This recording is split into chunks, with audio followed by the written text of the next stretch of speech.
So monitoring has been our focus since the inception of the program, and it still remains that way today, but there has been a shift towards taking a more active role in watershed protection. And really that shift was driven by two of these key events, which a lot of us are really familiar with now, and those were the wildfires of 2012 and the flood event of 2013.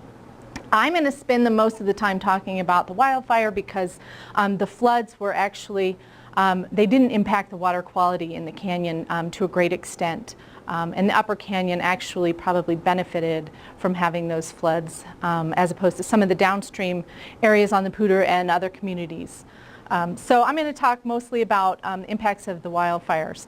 And so before we get into it, I want to step back a little bit and talk about what we were thinking and how we were perceiving our work prior to. And you know, at that point in time, we had these relatively pristine watersheds that continued day after day, year after year to provide us clean, consistent water quality. Our protection, the way that we defined it, was really about monitoring water quality and those related issues of concern. We never had to move into the realm of doing much about it because, like I said, not a lot was going on. We were in a really fortunate position that water quality was good. Not much was popping up of concern. So we were acknowledging threats, and we were doing some planning and evaluation of those threats like wildfires prior to, but we hadn't realized the impacts of any of those up until the 2012. So it remained kind of a theoretical exercise and a planning exercise, and we knew kind of what the risks were, but it wasn't until after the fires that we really had to put some things in action. Our main partnerships were with other local water providers. And that is a major change. So on June 9th, the High Park fire was ignited, and I hope that's the date for the start of the High Park fire. I'm trying to remember. I think if you see the yellow there, that is the Hewlett fire. That was actually up until the point of the High Park fire, the largest fire that they had on record in the Arapahoe's Roosevelt. It was something like 5,000 or 8,000 acres.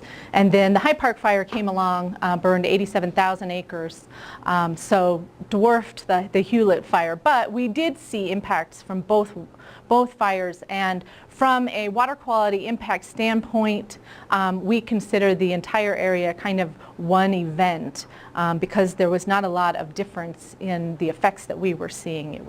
And the timing of them they were overlapping. So you can see the green dot, that's our water treatment intake facility. So what that is that's up near Gateway in the canyon, and we pull water. This is a direct supply source. So as opposed to Horsetooth, which you can equate to a bathtub, and you have a drain coming out of the bathtub, this is direct supply. So whenever water enters the pipeline, there is no stopping it once it's on its way to the water treatment facility. We don't have any holding ponds or anything. It goes directly into our treatment process. So managing for water quality is a little different on the river than it is in Horsetooth Reservoir. So we have 14 miles of pipeline that travel from Gateway to our facility on West LaPorte Avenue, which you can see down here.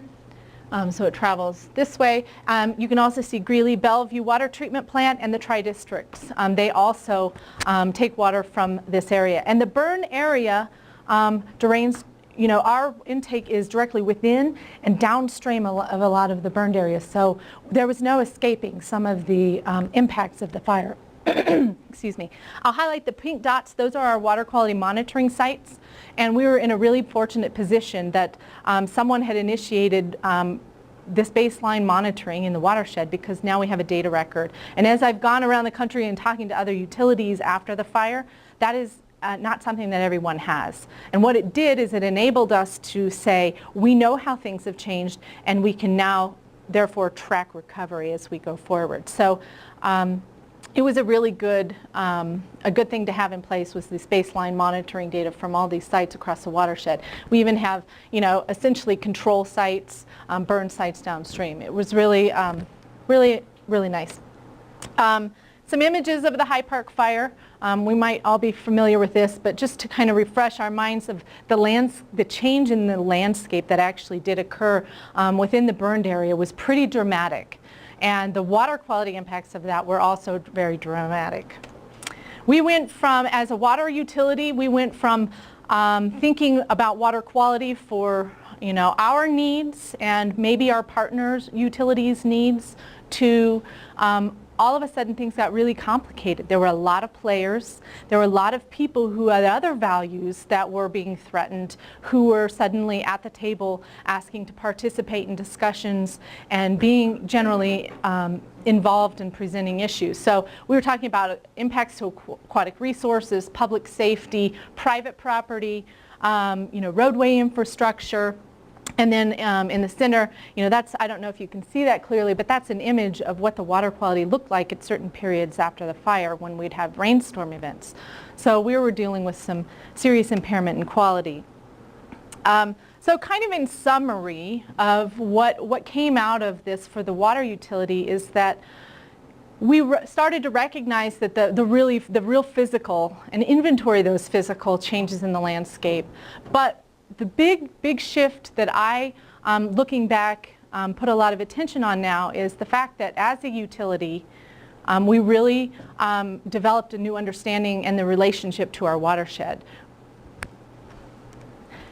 I'll talk a little bit about that changing relationship coming up, so I'll leave it at that for now. And this is the one instance right after the fire that we were engaged in what I would call active management, direct management decisions being made by the city and a couple other sponsors of the work. And that was emergency hill slope restoration that happened afterwards. The U.S. Forest Service has their BRER program. They come in and say what needs to be done.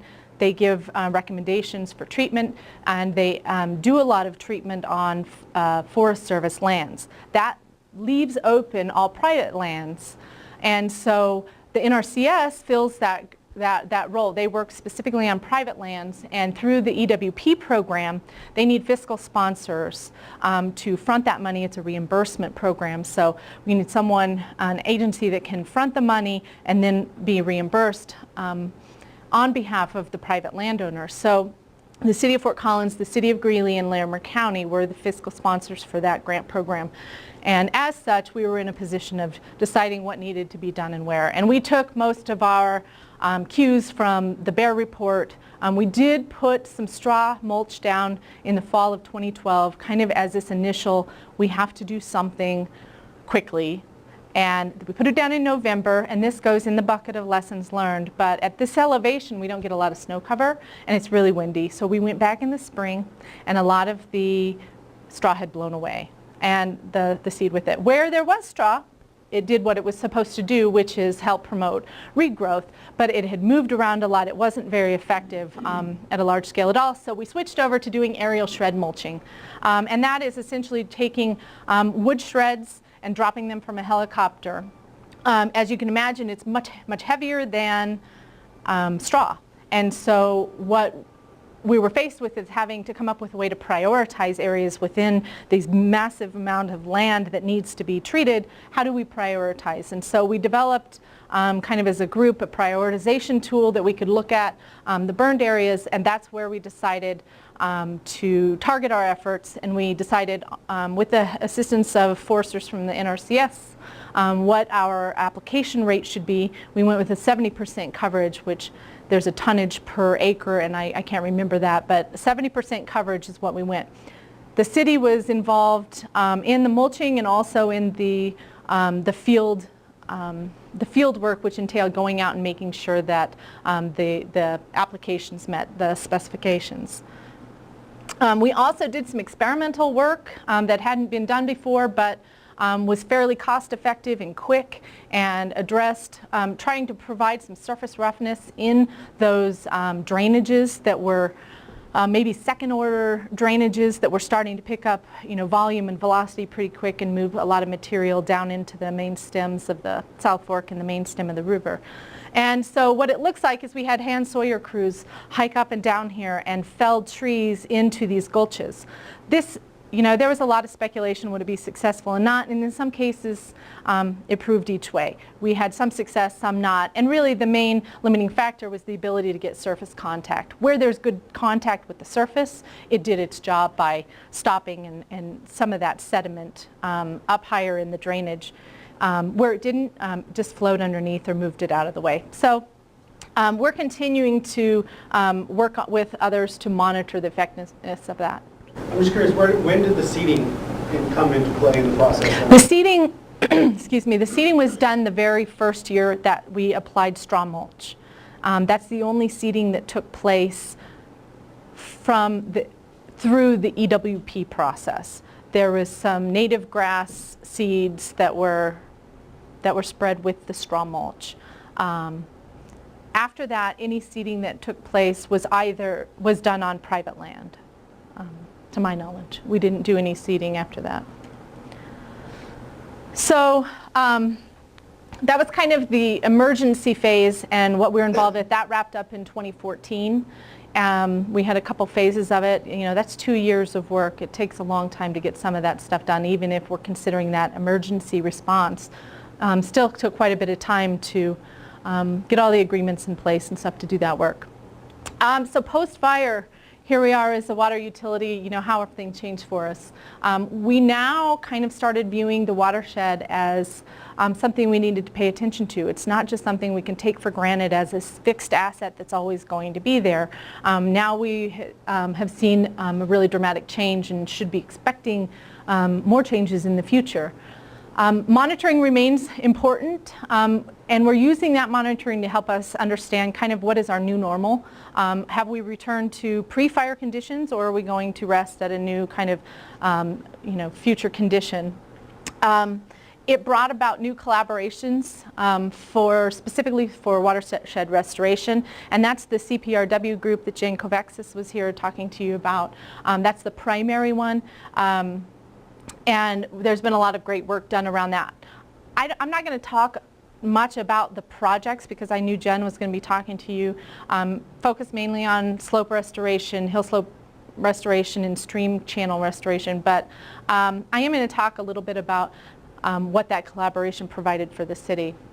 And now, like I said, there were all those new values, and the story got really complicated really quick, and so there's a lot more stakeholders that we interact with on a regular basis on issues beyond water quality. That collaborative approach, after the fires, the city needed a vehicle by which we could interact on the landscape, much of which was restoration being done on private lands. And the city, as a city government organization, we cannot provide funding to do work on private lands. That's a conflict of interest. We can't use ratepayer dollars to help out particular homeowners. And so what we needed was a legal, and by legal I mean a 501c3 mechanism to do so. We needed a prioritization process to ensure that it was an objective process we went through to prioritize the projects that we were going to do if they were happening on private land. And we needed a way to leverage funds within the community because the city has this, you know, a certain capacity, existing capacity to fund our membership in CPRW, but we do not currently have funding mechanisms in place to go out and fund, you know, fuel reduction crews or stream restoration. So this organization really enabled us to take a lot of the funds that were available within the community from different sources and leverage those to get some of the work done.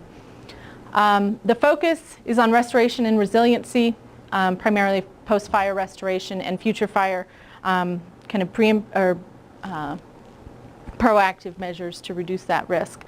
The Board of Directors, Trout Unlimited, CNHP, Larimer Conservation Corps, the City of Fort Collins, Greeley, Larimer County, those are the reserve seat funders. They provided 2 years of initial startup funds for CPRW, WRV, Alaterra Services, and then we have a variety of folks from the Forest Service and landowners who are participating, not necessarily on the Board of Directors, but on some of our science committees.